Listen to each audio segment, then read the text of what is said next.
देश के 76वें स्वतंत्रता दिवस, अमृत महोत्सव एवं ललित नारायण मिथिला विश्वविद्यालय दरभंगा के स्वर्ण जयंती वर्ष के पावन अवसर पर हम राष्ट्र में शांति, समृद्धि, एकता, अखंडता एवं निरंतर सर्वांगीण विकास की अविरलता की कामना करते हैं और सभी जनों को स्वतंत्रता दिवस की इस पुनीत अवसर पर बधाई एवं शुभकामनाएं देते हुए स्वच्छ, खुशहाल, शिक्षित तथा विकसित भारत का पूर्ण समर्पण भाव से संकल्प लेने का आह्वान करते हैं।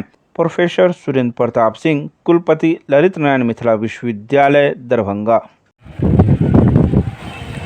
संगीत संकाय के छात्र छात्राएं, एनसीसी के कैडेट्स, राष्ट्रीय सेवा योजना के स्वयंसेवक, सभी कर्मचारी साथी, यहाँ पर उपस्थित जनसमूह, जिसमें विद्यार्थी भी शामिल हैं, विश्वविद्यालय के कर्मी भी शामिल हैं, पदाधिकारी भी शामिल हैं, सरकार के आप सबको, पत्रकार मीडिया के साथियों को भी, आप सभी को भारत के इस उत्सव की, महोत्सव की, 75वें अमृत महोत्सव की बहुत बहुत मंगल कामना, बहुत बहुत शुभकामना। हम सब आज आज़ादी की 75 वर्ष पूरे करके अगले वर्ष में प्रवेश करने जा रहे हैं। भारत सरकार ने, आदरणीय प्रधानमंत्री जी ने अगले 25 वर्षों के काल को अमृत काल के रूप में रेखांकित किया है। जाहिर सी बात है कि समुद्र मंथन जब हुआ था तो संघर्षों की कहानी की समुद्र मंथन, और समुद्र मंथन में तमाम सारे संघर्षों के बाद अमृत निकला था, जो आज संदेश दे रहा है पूरे विश्व को। भारत कहाँ पर पहुँच सका है, विश्व गुरु कैसे बना है, अपने संदेशों को पूरे विश्व में कैसे फैलाया है। जाहिर सी बात, ये 25 वर्ष आगे आने वाला इसी तरह का कुछ संदेश देगा, इसी तरह के भाव को पैदा करेगा। हम सब उसके साक्षी बनेंगे। आने वाले 25 वर्षों में बहुत सारे लोग उस 25 वर्षों को पूरा करेंगे। बहुत सारे लोग ऐसे भी होंगे जो 25 वर्षों में कुछ वर्ष साथी रहेंगे। जाहिर सी बात है, हम सब अमृत काल में प्रवेश करने जा रहे हैं। भारत की आज़ादी अपने आप में जिस तरह का कॉन्सेप्ट है,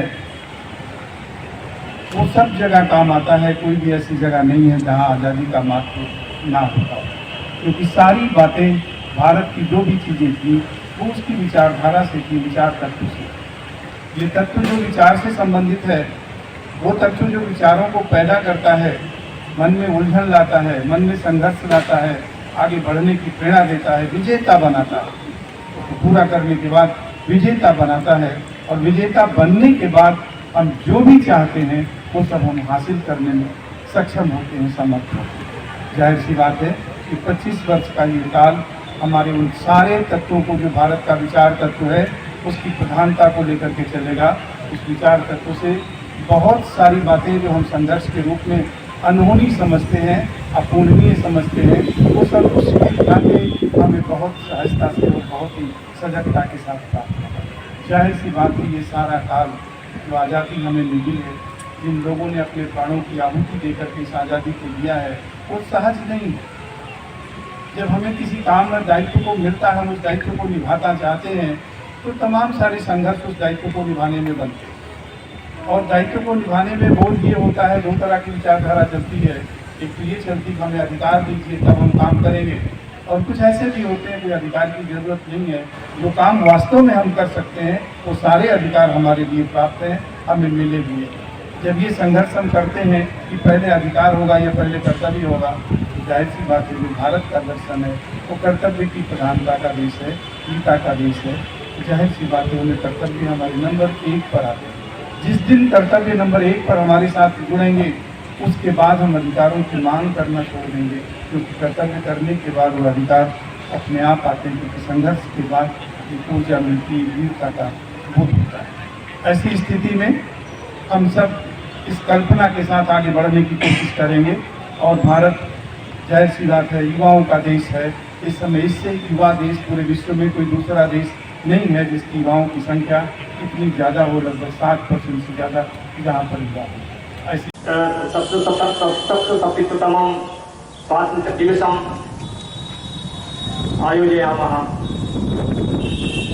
इतः पूर्वं पञ्चसप्ततितम स्वातन्त्र्यदिवसस्य वर्षः आसीत् अमृतमहोत्सवः। अमृतमहोत्सवे अनेके कार्यक्रमाः अस्माकं देशे अस्माकं विश्वविद्यालये समायोजिताः। अद्यापि सदिवसः वर्षपूर्तिसमये अस्त्येव अमृतमहोत्सवः। तत्र अमृतमहोत्सवावसरे वयम् उल्लसिताः स्मः, यतोहि अस्माभिः सांसारिकैः सुखम् एवेक्ष्यते। सर्वं परवशं दुःखं सर्वम् आत्मवशं सुखम्। पराधीनता दुःखस्य कारणं वर्तते। अस्माकं देशे पराधीनता आसीत्, तदर्थम् अस्माकं ये सम्पूर्ण देशवासिनः सर्ववर्गस्य जनाः, निर्धनाः, धनिनः, व्यापारिणः, कर्मचारिणः सर्वे अत्र स्वातन्त्र्यसङ्घर्षं कृतवन्तः। तदानीं